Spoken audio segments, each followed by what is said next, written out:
Welcome to Irie Chat, a show where we talk about music, life, and everything else. We're in Boca Raton, Florida to meet with Sensi Trail's Kyle Rising. While on tour, we thought we'd chat with Kyle here at Biergarten Boca.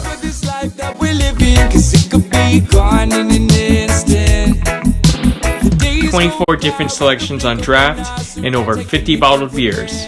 We thought we'd enjoy some soft pretzels and drinks right in the heart of the city. You're on a national tour right now, your first national tour. From what I counted, you had 46 shows. I know right now you're 3/4 into these shows. Like, how are you feeling, man? I know you must be tired. Like, your stamina. Like, what are you guys doing to keep the energy up so far? Man, I'm feeling great. We've been having a blast. The support along the way has been amazing.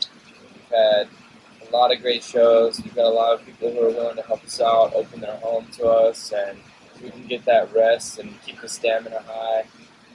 Yeah, I mean, it's been great. Something that happened to you last week when you were on tour. From what I understand, your guitar was stolen and then it returned back to you. Can you tell us what happened with that?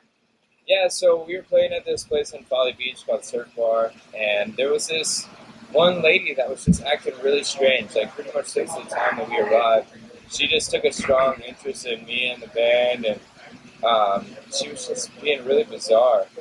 And at first she was really cool, and then she started to get kind of weird, like acting really rude and different things. And towards the end of the night, she was hanging out by our band, and I kind of had to tell her, like, hey, just leave us be. We're just trying to pack up our stuff.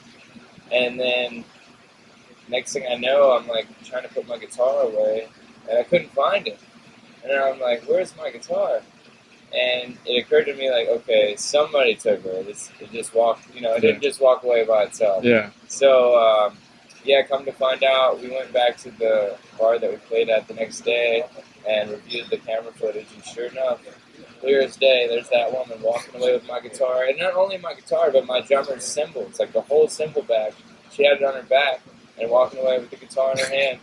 And we took it to the police, and shout out to Folly Beach Police because they got our stuff back very quickly. Like within 12 hours, we had our stuff back, and they had her. I mean, yeah, it worked out. It worked out all right. So I want to talk about your move to San Diego.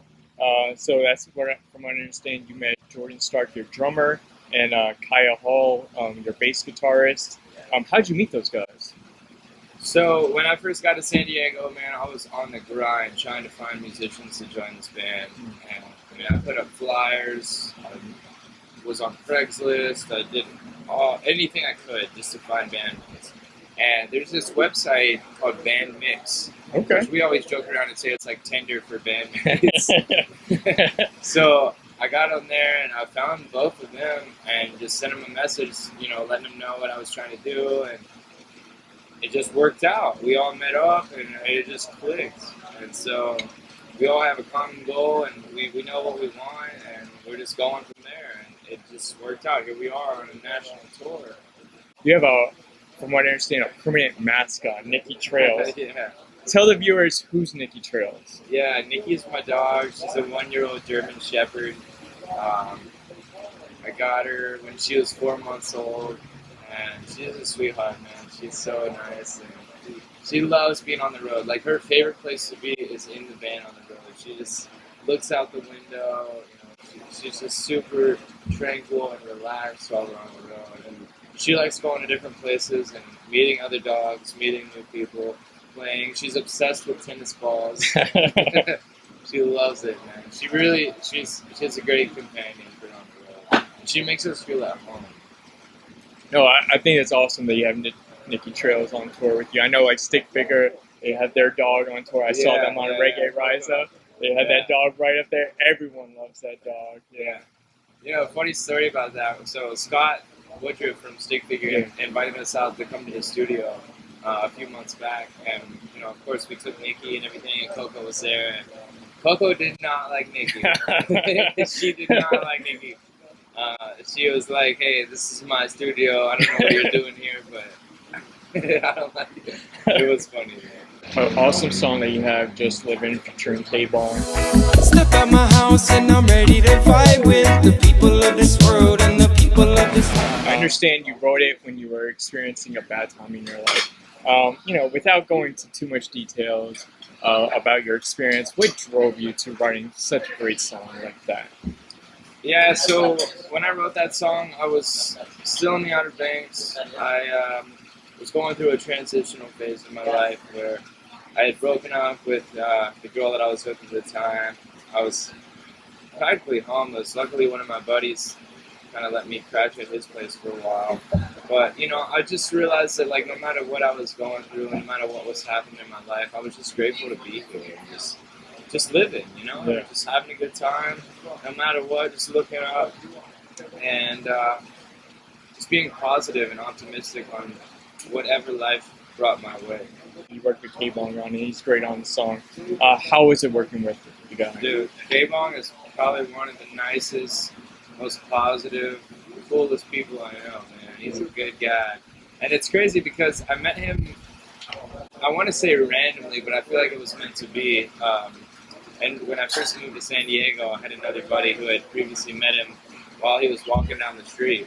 I just saw him and happened to recognize him. And he had told him about me and how I just moved to San Diego and, kind of a little bit about my journey as a musician.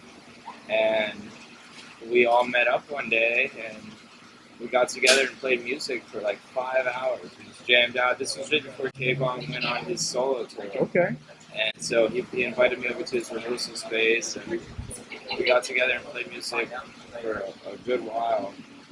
And towards the end of the night, we're all kind of sitting around, sharing stories and whatnot. And I was like, hey, man, what do you think about featuring on one of my songs? And he said, yeah, okay, I'm down. Let's do it.